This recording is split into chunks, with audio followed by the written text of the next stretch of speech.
Capítulo 5 O Castelo do Conhecimento. O cavaleiro, Esquilo e Rebeca recomeçaram a caminhada pelo caminho da verdade, em direção ao Castelo do Conhecimento. Eles pararam apenas 2 vezes naquele dia, uma para comer e outra para o cavaleiro raspar sua barba descuidada e cortar seu longo cabelo com a borda afiada de sua manopla. Ele parecia e se sentia muito melhor depois que isso foi feito, e estava mais livre agora do que estivera antes. Sem o elmo, podia comer nozes sem precisar da ajuda de Esquilo. Embora tivesse apreciado a técnica salva-vidas, ele não a considerava realmente uma forma graciosa de viver.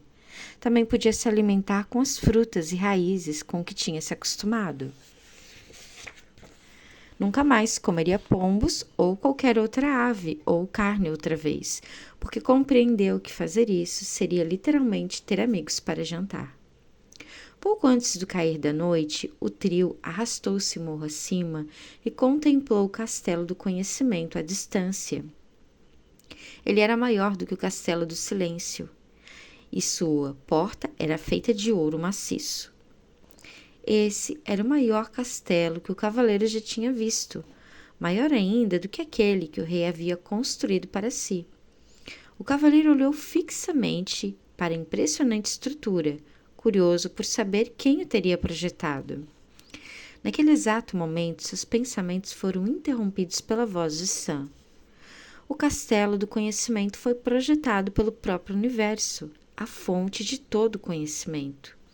O cavaleiro ficou surpreso, mas feliz de ouvir Sam novamente. Estou contente por você ter voltado, disse ele. Na verdade, nunca fui embora, replicou Sam. Lembre-se de que eu sou você. Por favor, não quero passar por isso de novo. Como estou agora que fiz a barba e cortei o cabelo? A primeira vez que você tirou vantagem de ser encurtado, respondeu Sam. O cavaleiro riu da brincadeira de Sam. Ele apreciava o seu senso de humor. Se houvesse qualquer semelhança entre o Castelo do Conhecimento e o Castelo do Silêncio, ele ficaria feliz em ter Sam como companhia. O cavaleiro, Esquilo e Rebeca cruzaram a ponte levadiça sobre o fosso que circundava o castelo e pararam diante da porta de ouro. O cavaleiro retirou a chave de seu pescoço e girou-a na fechadura. Enquanto empurrava a porta, ele perguntou a Rebeca e Esquilo se eles o deixariam, como haviam feito antes. Não, respondeu Rebeca. O silêncio é para um, o conhecimento para todos. Oh! O cavaleiro ficou pensando como a palavra pombo veio significar alguém crédulo, fácil de enganar. Os 3 atravessaram a porta e se depararam com uma escuridão tão densa que o cavaleiro não conseguia enxergar a própria mão. Ele tateou em busca de costumeiras tochas que ficavam junto à porta de entrada dos castelos para iluminar o caminho, mas não havia nenhuma. Um castelo com uma porta de ouro e sem tochas? Até os castelos simples da região têm tochas, resmungou o cavaleiro, enquanto o Esquilo chamava. O cavaleiro dirigiu-se cuidadosamente até ele e o viu apontando para uma inscrição que brilhava na parede. Estava escrito: O conhecimento é a luz através da qual você encontrará o seu caminho. Preferi estar com uma tocha, pensou o cavaleiro. Mas, seja quem for que administre esse castelo, sem dúvidas encontrou um meio engenhoso de diminuir o consumo de luz. Sam falou sem rodeios. Isso significa que, quanto mais você sabe, mais luminoso ficará aqui dentro.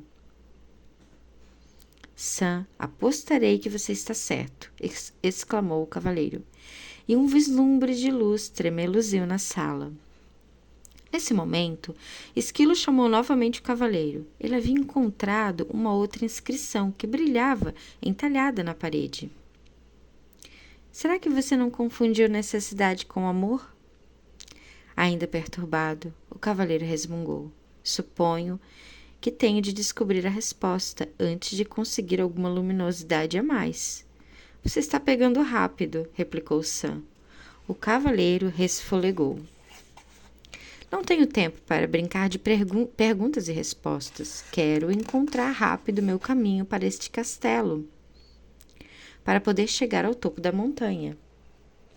Talvez o que você tenha a aprender aqui é que você tem todo o tempo do mundo, sugeriu Rebeca. O cavaleiro não estava com um humor receptivo nem disposto a ouvir a filosofia da pomba. Por um momento, considerou mergulhar na escuridão do castelo e andar a esmo. A escuridão, no entanto, era totalmente impeditiva e, sem sua espada, ele tinha medo. Parecia-lhe que a única escolha que tinha era descobrir qual o significado da inscrição. Suspirou e sentou-se diante dela. Leu-a novamente. Será que você não confundiu necessidade com amor? O cavaleiro sabia que amava Juliette e Christopher, embora tivesse de admitir que, antes de Juliette começar a ficar debaixo dos tonéis de vinho para esvaziar o conteúdo deles boca abaixo, ele a amava mais. Sam disse, sim, você amava Juliette e Christopher, mas não necessitava deles também? Penso que sim, concordou o cavaleiro. Ele necessitava de toda a beleza que Juliette acrescentara à sua vida, com seu juízo aguçável e sua adorável poesia. Ele também necessitara de tudo de bom que ela fazia, como convidar frequentemente os amigos para virem à casa deles e, sobretudo, para lhe darem uma força depois que ele ficou preso na armadura. Recordou os tempos em que as atividades de cavalheiro estavam em baixa e eles não tinham recursos para comprar roupas novas ou contratar serviçais. Juliette fizera belas vestimentas para a família e cozinhara pratos deliciosos para o cavaleiro e seus amigos. O cavaleiro lembrou que Juliette também mantinha o castelo muito limpo e que lhe dera vários castelos para manter limpos. Muitas vezes tinham de se mudar para um mais barato, quando ele voltava falido para casa após uma cruzada. Ele deixava Juliette sozinha para fazer a maior parte da mudança, uma vez que costumava participar de torneios. Lembrou-se de como ela parecia exausta enquanto movia seus pertences de um castelo para o outro, e como ela ficava triste quando a armadura se interpunha entre eles. Não foi então que Juliette passou a ficar debaixo dos tonéis de vinho? Perguntou Sam, com voz gentil. O cavaleiro assentiu com a cabeça e seus olhos começaram a encher-se de lágrimas. Então um pensamento aterrador lhe veio à mente. Ele não quisera se culpar por tudo que fizera. Preferia culpar Juliette pelo hábito de beber vinho. Na verdade, ele precisava que ela tivesse esse hábito para poder dizer que era tudo culpa dela, inclusive o fato de ele ter ficado entalado na armadura. Quando o cavaleiro se deu conta de como havia usado Juliette injustamente, lágrimas rolaram sobre seu rosto. Sim, ele necessitara dela mais do que a amara. Quisera tê-la amado mais e necessitado menos dela, mas não sabia como. Enquanto chorava, ocorreu ao cavalheiro que ele também necessitava de Christopher mais do que o amara. Um cavalheiro precisava de um filho que saísse e empreendesse batalhas em nome do pai, quando este ficava velho. Isso não queria dizer que não amava Christopher, porque ele amava a beleza dos cabelos dourados de seu filho. Também gostava de ouvir Christopher dizer, eu amo, papai. Mas ao mesmo tempo em que amava esses aspectos de Christopher, eles também eram uma resposta a uma necessidade que havia dentro dele. Envolto em um clarão ofuscante, um pensamento surgiu na mente do cavalheiro. Ele necessitara do amor de Juliette e de Christopher, porque não se amava. Na verdade, ele necessitara do amor de todas as donzelas que resgatara, dos dragões e de todas as pessoas por quem lutara nas cruzadas, porque não se amava. O pranto do cavaleiro se intensificou quando ele compreendeu que, se não se amava, não poderia realmente amar os outros. A necessidade que tinha deles era um obstáculo ao amor. Quando admitiu isso, onde antes havia escuridão, um brilho se fez. Em torno do cavaleiro havia uma linda luz clara. Então uma terna mão tocou seu ombro. Olhando para cima, por entre as lágrimas, viu Merlin sorrindo. Você descobriu uma grande verdade, explicou o mago ao cavaleiro. É somente quando nos amamos que podemos amar os outros. Como começa a me amar? Perguntou o cavaleiro. Você já começou pelo simples fato de saber o que sabe. Sei que sou um tolo, soluçou o cavaleiro. Não, você sabe a verdade, e verdade é amor. Isso confortou o cavaleiro, e ele parou de chorar. Quando seus olhos secaram, ele percebeu a luz à sua volta. Era diferente de todas as luzes que tinha visto antes. Parecia vir de lugar nenhum e, ao mesmo tempo, de todos os lugares. Merlin ecoou os pensamentos do cavaleiro. Não há nada mais bonito que a luz do autoconhecimento. O cavaleiro contemplou a luz e, em seguida, encarou as trevas à frente. Não existe escuridão nesse castelo para você, não é mesmo? Não, respondeu Merlin. Não mais. Encorajado, o cavaleiro se levantou, pronto para seguir em frente. Agradeceu a Merlin por aparecer, mesmo sem ter sido chamado. Tudo bem, disse o mago. Às vezes a gente não sabe quando é a hora de pedir ajuda. E dizendo isso, desapareceu. Quando o cavaleiro recomeçou a andar, Rebeca surgiu da escuridão, voando à sua frente. Uau! Disse ela toda empolgada. Tenho algo para lhe mostrar que você nem imagina. O cavaleiro nunca tinha visto Rebeca tão animada. Normalmente, ela era bastante comedida, mas agora subia e descia, pulando no ombro dele, mal conseguindo se conter, enquanto guiava todos até um grande espelho. É esse! Arrulhou Rebeca alto, seus olhos brilhando de entusiasmo.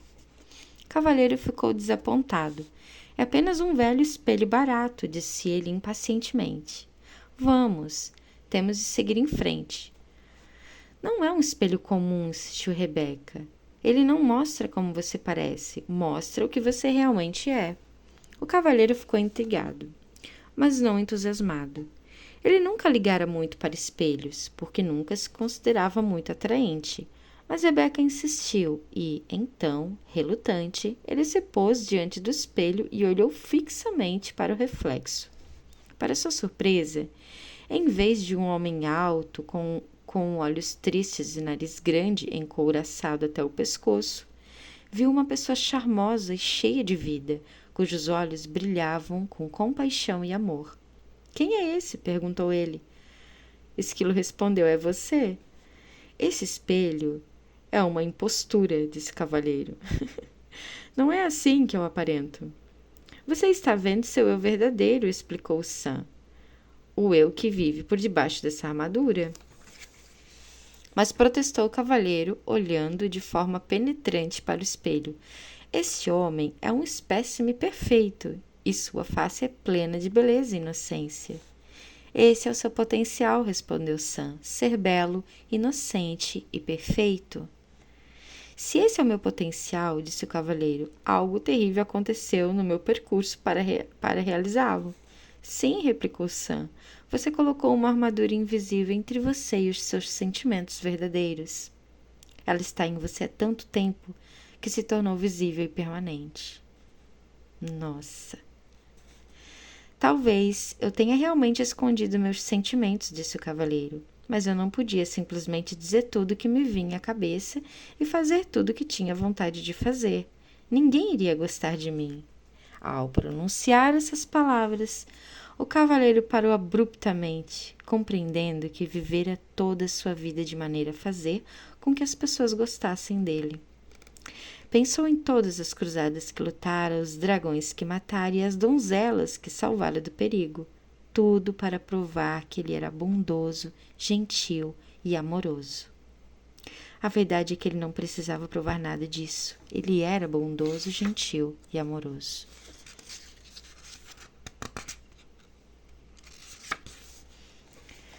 Quanto tempo perdido! Exclamou ele. Desperdicei minha vida inteira. Não, disse Sam rapidamente. Nada foi perdido. Você precisava de tempo para aprender o que acabou de aprender. Mesmo assim, sinto vontade de chorar, disse o cavalheiro. Isso sim seria um desperdício, disse Sam. Em seguida, entoou esta curta cantiga. Lágrimas de autopiedade em desprazer terminam. Não só as desse tipo que não são as desse tipo de armadura. Lágrimas de autopiedade em desprazer terminam. Não são as desse tipo que armaduras eliminam. O cavaleiro não estava com ânimo para apreciar as cantigas de Sam, ou mesmo seu humor. Pare com essas rimas desagradáveis, ou vou chutá-lo para fora daqui, berrou ele. Nossa, ele estava bravo mesmo. Você não pode me chutar para fora, advertiu Sam. Eu sou você. Você se esqueceu? Naquele momento, parecia não haver jeito de se livrar de Sam. O cavalheiro olhou para o espelho mais uma vez. Bondade, amor, compaixão, inteligência, altruísmo retribuíram o olhar. Ele compreendeu que tudo o que precisava fazer para possuir essas qualidades era reivindicá-las, pois elas sempre lhe haviam pertencido. Com esse pensamento, a linda luminosidade resplandeceu novamente, mais clara do que antes. Ela iluminou a sala inteira, revelando para a surpresa do cavaleiro que o castelo era composto de apenas uma sala gigantesca. É o código padrão para a construção de um castelo do conhecimento, disse Sam. O verdadeiro conhecimento não é dividido em compartimento, pois todo ele emana de uma verdade. O cavaleiro concordou, balançando a cabeça. E justo quando estava pronto para partir, Esquilo chegou correndo. Esse castelo possui um pátio que tem uma grande macieira bem no meio. Leve-me até lá, pediu o cavaleiro avidamente, já que estava começando a sentir muita fome. O cavaleiro e Rebeca seguiram Esquilo até o pátio. Os galhos robustos da grande árvore curvavam-se com o peso das maçãs mais vermelhas e brilhantes que o cavaleiro já vira. O que acha dessas maçãs? Zombou Sam. O cavaleiro pegou-se dando risadinhas. Depois notou uma inscrição esculpida numa laje de pedra, ao lado da árvore. Para essa fruta, não imponho condição, mas que você agora aprenda sobre a ambição. O cavaleiro refletiu sobre essas palavras, mas, francamente, não tinha a menor ideia do que elas queriam dizer. Decidiu ignorá-las. Se você fizer isso, nunca sairemos daqui, disse Sam. O cavaleiro gemeu. Essas inscrições estão ficando cada vez mais difíceis de entender. Ninguém falou que o castelo do conhecimento seria moleza, disse Sam firmemente. O cavaleiro suspirou, pegou uma maçã e se sentou debaixo da árvore com Rebeca e Esquilo. Vocês dão conta dessa? Ele lhes perguntou. Esquilo fez que não com a cabeça. O cavaleiro olhou para Rebeca, que também fez que não com a cabeça. Mas sei com certeza, respondeu a pomba, pensando, que não tenho ambições. Nem eu, aparteou o esquilo. E aposto que essa árvore também não tem nenhuma. Existe um propósito para ela, disse Rebeca. Essa árvore é como a gente, não tem ambições. Talvez não se precise delas. Isso está correto para árvores e animais, disse o cavaleiro. Mas como seria uma pessoa sem ambição? Feliz, falou Sam abertamente. Não, acho que não. Vocês todos estão certos, disse uma voz familiar. O cavaleiro virou-se e viu Merlin em pé atrás dele dos animais. O mago estava vestido com o seu longo manto branco e carregava um alaude. Estava prestes a chamá-lo, disse o cavaleiro. Eu sei, replicou o mago. Todos precisam de ajuda para entender uma árvore. As árvores estão satisfeitas simplesmente sendo árvores, assim como Rebeca e Esquilo estão felizes simplesmente sendo o que são. Mas os seres humanos são diferentes, protestou o cavaleiro. Eles possuem mentes. Nós também temos mentes, declarou Esquilo, que ficara um pouco ofendido. Desculpe, é que os seres humanos têm mentes bastante complicadas, que fazem com que desejem tornar-se melhores, explicou o cavaleiro. Melhores do que o quê? Perguntou Merlin, tirando displicentemente um som do alaúde. Melhores do que são, respondeu o cavaleiro. Eles nascem lindos, inocentes e perfeitos. O que pode ser melhor do que isso? Perguntou Merlin. Não, estou querendo dizer que eles desejam ser melhor do que pensam que são e desejam ser melhores do que os outros são. Você sabe, como eu sempre quis ser o melhor cavaleiro do reino. Ah, sim, disse Merlin. A ambição, originada dessa sua mente complicada, o levou a tentar provar que você era melhor do que os outros cavaleiros. E o que há de errado nisso? Perguntou o cavaleiro na defensiva. Como você poderia ser melhor do que os outros cavaleiros, quando todos eles nasceram lindos, inocentes e perfeitos como você? Estava feliz tentando, replicou o cavaleiro. Estava mesmo? Ou será que você estava tão ocupado tentando vir a ser o que não podia desfrutar de ser simplesmente? Uau! Você está me deixando muito confuso, resmungou o cavaleiro. Sei que as pessoas necessitam de ambição. Elas desejam ser inteligentes e ter bons castelos e desejam poder trocar o cavalo o cavalo do ano passado por um novo. Elas querem progredir. Poxa vida. Agora você está falando sobre o desejo que o ser humano tem de ser rico. Mas se ele é bondoso, amoroso, compassivo, inteligente e altruísta, como poderia ser mais rico? Essas riquezas não compram castelos e cavalos, disse o cavaleiro. É verdade, sorriu Merlin. Existe mais de um tipo de riqueza, assim como existe mais de um tipo de ambição. Para mim, ambição é ambição. Ou a pessoa deseja progredir, ou não. Não é tão simples assim, respondeu o mago. A ambição originada na mente pode lhe render lindos castelos e belos cavalos. Entretanto, somente a ambição que vem do coração pode trazer também felicidade. O que é a ambição que vem do coração? Questionou o cavaleiro. A ambição do coração é pura. Ela não compete com ninguém, não fere ninguém. Na verdade, ela o serve de tal maneira que serve os outros ao mesmo tempo. Como? Perguntou o cavaleiro, esforçando-se para compreender. É nesse ponto que podemos compreender com a macieira. Aprender com a macieira. Ela se tornou graciosa e plenamente madura, cheia de bons frutos, que ela dá livremente a todos. Quanto mais maçãs as pessoas retiram dela, disse Merlin, mais ela cresce e mais formosa se torna. Esta maçã está fazendo exatamente o que as macieiras devem fazer, atingindo seu potencial para benefício de todos.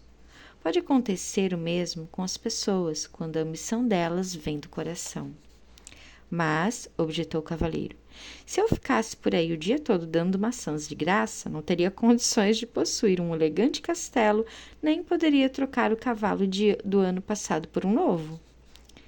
Você, como a maioria das pessoas, deseja possuir uma porção de coisas boas, mas é necessário separar necessidade de ganância. Vá dizer isso para uma esposa que deseja um castelo em um reino melhor, retorquiu o cavaleiro. Um ar de divertimento despontou no rosto de Merlin. Você poderia vender algumas de suas maçãs para pagar pelo castelo e cavalos novos. Depois, poderia doar as maçãs de que não precisasse para que outros pudessem se alimentar. É mais fácil para as árvores do que para as pessoas neste mundo, disse o cavaleiro filosoficamente. É tudo uma questão de percepção, disse Merlin. Você recebe a mesma energia vital que a árvore, compartilha a mesma água, do mesmo ar e do mesmo alimento da terra. Garanto-lhe que, Se aprender com a árvore, também poderá gerar frutos que a natureza tem o propósito de gerar, e logo terá todos os castelos e cavalos que desejar. Você quer dizer que eu poderia conseguir tudo do que preciso simplesmente permanecendo enraizado e sem sair do meu próprio quintal? Perguntou o cavaleiro zombeteiramente. Merlin riu. Aos seres humanos foram dados 2 pés para que não precisassem ficar em um mesmo lugar, mas, se ficassem sossegados mais vezes para aceitar e desfrutar, em vez de ficarem correndo de um lado para o outro atrás das coisas, compreenderiam verdadeiramente a ambição que vem do coração. O cavaleiro sentou-se silenciosamente e refletiu sobre as palavras de Merlin. Contemplou a macieira florescendo diante dele. Seus olhos se deslocaram da árvore para o esquilo, depois para Rebeca e finalmente para Merlin. Nem a árvore, nem os animais tinham ambição, e a ambição de Merlin vinha, obviamente, do coração. Todos eles pareciam felizes e bem nutridos. Eram todos belos espécimes da vida. Em seguida considerou a si mesmo, emagrecido e com uma barba que começava a ficar desgrenhada novamente. Estava subnutrido, nervoso e exausto de ficar arrastando a sua pesada armadura de um lado para o outro. Tudo isso ele adquirira por causa da ambição da sua mente, e agora sabia que tudo isso precisava mudar. A ideia era assustadora, mas ora, ele já perdera tudo, então o que tinha a perder? De agora em diante, minha ambição virá do coração, jurou ele. Nossa, ao pronunciar essas palavras, o castelo e Merlin desapareceram e o cavaleiro encontrou-se de novo no caminho da verdade, com Rebeca e Esquilo. Junto ao caminho havia um borbulhante riacho. Sedento, ele se ajoelhou para beber água e percebeu, um tanto surpreso, que a armadura sobre seus braços e suas pernas haviam enferrujado e se desprendido.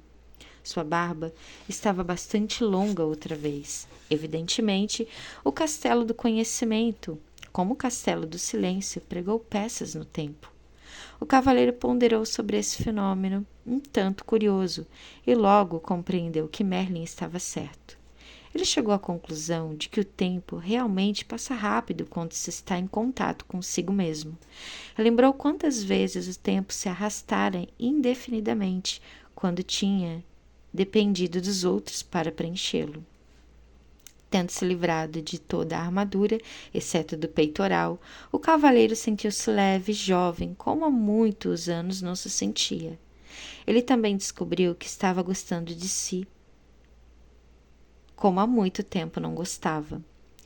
Com os passos firmes, como os de um jovem, partiu em direção ao castelo da vontade e da ousadia, com Rebeca voando acima dele e Esquilo contornando seus calcanhares.